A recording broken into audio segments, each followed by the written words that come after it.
Let's get to the solutions. Get that pen and paper ready. This is the exciting bit, all right? First of all, we're not right all the time as hedge fund managers, and I don't want you to put that pressure on yourself either. Okay, let me tell you, and I've shown this diagram before. Let's say the price is 100, and you think it's going to go to 120, or it might get as low as 80. You might do 100 trades. If you did 100 random trades, 50 will go up 20, 50 will go down 20. You'll make a net return of 0. Think, well, why, thank you, Alpesh. You found me a new way of not making money. All we're trying to do as hedge fund managers is go from 50-50, a coin toss, to 60-40. 60-40, not 70-30, not 80. Look, if I get a winning streak, toss a coin 100 times.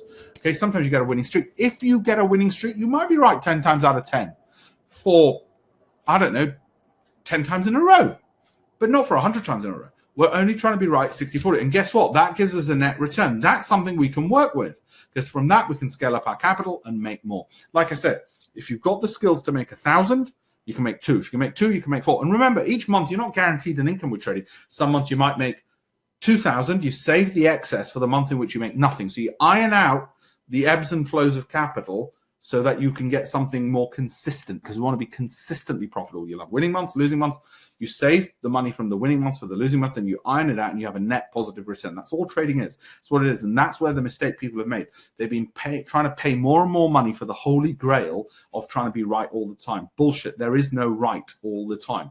There's another solution. We're going to stay focused. If you can look, this is just happens to be one market chart. Could be anything. You, me, George Soros, the whole rest of the world all see the same data.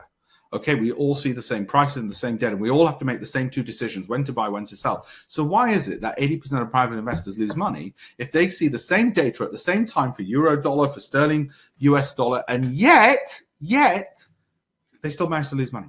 Okay, so what we're going to do is we're going to switch that around. Surely if we can just get £100 from the market, we can get 1,000. If we can get 1,000, we can get 2, and so on. All right? And since we see the same data and we only have to make the same decision when to buy and sell, all we've got to do is become better at knowing when to buy and sell without being stuck in front of the screen. All right? It's as simple as that.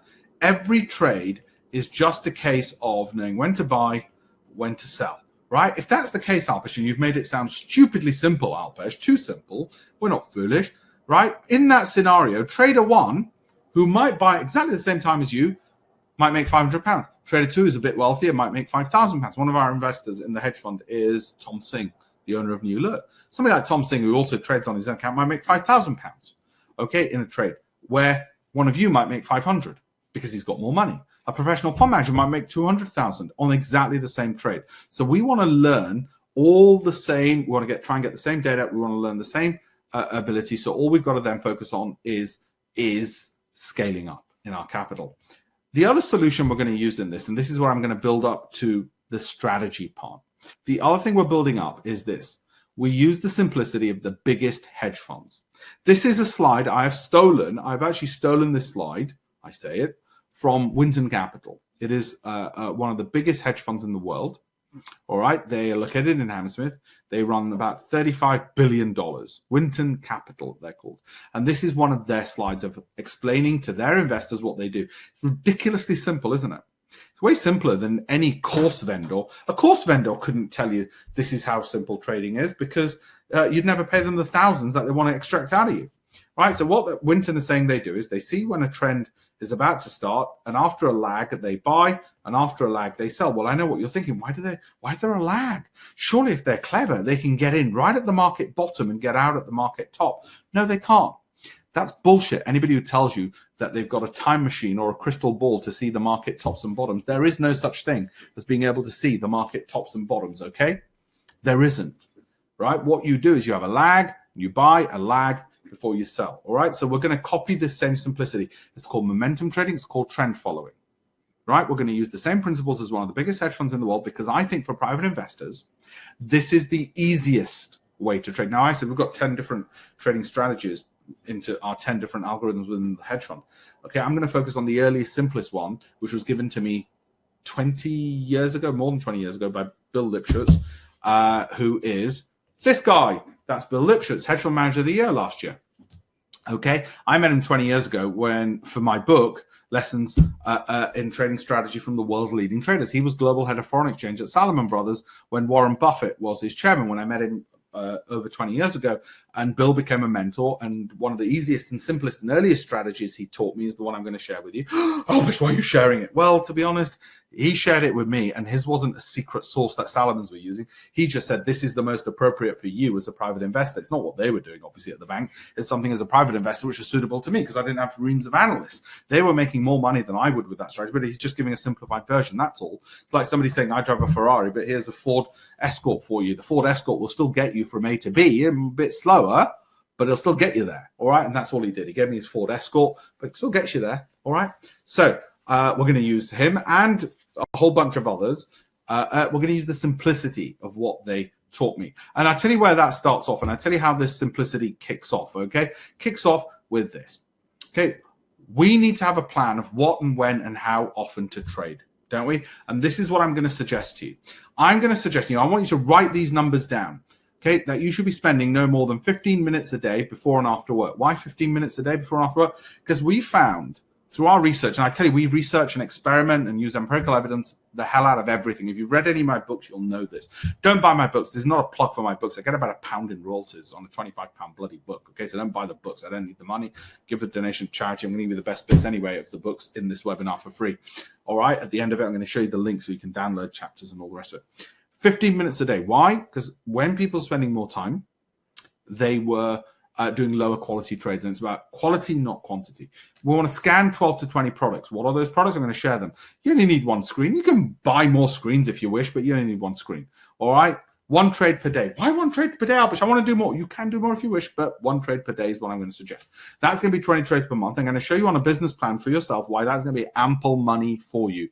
Okay, not too greedy and not too little, okay? I'm going to show you why. These are the numbers, right? And what are the trades? And we're going to organize our trading screen like this. Remember, all this data is live, real-time, and free from many brokers. And in the brokerage section at the end of the webinar, I'll show you how to get it.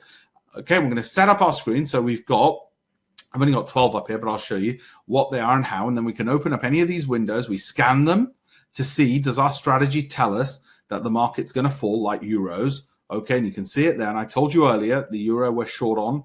Okay, and there we are. We're still short, and it's falling. Now, notice how we didn't go short. That red arrow means to sell short, okay, which means we sell at that price in the expectation of buying it lower and cheaper later. Notice how we didn't sell right at the top. Well, so we haven't got a crystal ball. Neither has Winton, and they've got billions under management. All right, anybody who tells you, oh, we found the tops and bottoms, bullshit. All right, okay, so what are the products we're going to scan? Well, we want a good range of products where sometimes we're going long, sometimes we're going short. We're trading various timeframes, so we diversify across timeframes and also different products. Because guess what? The euro is not correlated to Facebook. So Facebook, we want to be trading alongside the euro. Why? Because then we're diversified. We're always making money. Okay, and you might even diversify across timeframes. You might say, oh, well, I'm trading Facebook 4 hour and 30 minute because I'm long on the 30 minutes, so I make money in the short term, but I'm short on the 4 hour, so I'll make money in the longer term. I'll come to all of that later, but I want you to understand how it all fits in. Rich people get rich because they've got access to lots of opportunities. So how many positions do we have open at any one time? Well, remember, one trade per day is what we're looking at.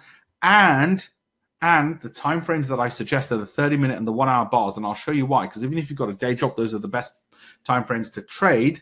Okay. What happens then when you mix all that up? You'll probably have 3 open positions at any given time. And one new trade per day is what you're opening. Okay, and I'll show you the maths on the business plan of how much money that will make you. But now you're starting to see, we're starting to put the jigsaw puzzle bits together about when to trade, how to trade. I'm going to put it all together for you, but I'm showing you it bit by bit by bit, okay? One of the other solutions we need to know is when to put our when to put our foot on the brake and when to accelerate. Now, I explain what I mean by that. Brake, I mean, how do we know when to get out of a trade at a loss? Accelerate means, how do we know when the trade's going in our way to keep going? How do we know those things? Now, before I do that, I'm just going to go back for 1 second to this slide. The timeframes we found, write this down because I've not written it on the slides. The timeframes we found when the trends, the movements are the smoothest, the best. In foreign currency, this isn't a webinar only about currencies, but in currencies, and remember the markets for equities, indices, and currencies are open 24 hours a day, 6 days a week. Okay? In currencies, we found was after UK, because the currencies are traded 24 hours a day, 6 days a week as well, was after UK market close, was after basically 4 o'clock, 5 o'clock UK hours. Was a bit smoother. I'm not saying you should only trade those times. I'm just saying it's a bit smoother. The other things that we discovered was that, and I'll show you this later, 30-minute and 1-hour bars were the best, even if you've got a day job, and I'll explain mathematically why. Also, the best currencies, though I'll explain equities and so on in a second, okay, that we like are minor versus minor currencies and major versus minor. And we try and avoid, for beginners such as yourselves, major versus major. So what's a major currency? A major currency, there's only 4. Write it down. Sterling, euro, yen, and US dollar. Sterling, US dollar, yen, and euro. Okay, those are the only 4 majors. Everything else is minor. So we like major versus minor or minor versus minor, and we avoid major versus major. Got it? And the reason for that is we tend to think the trends tend to be a bit smoother for you. All right. Now, as I say that, I get a little post-it.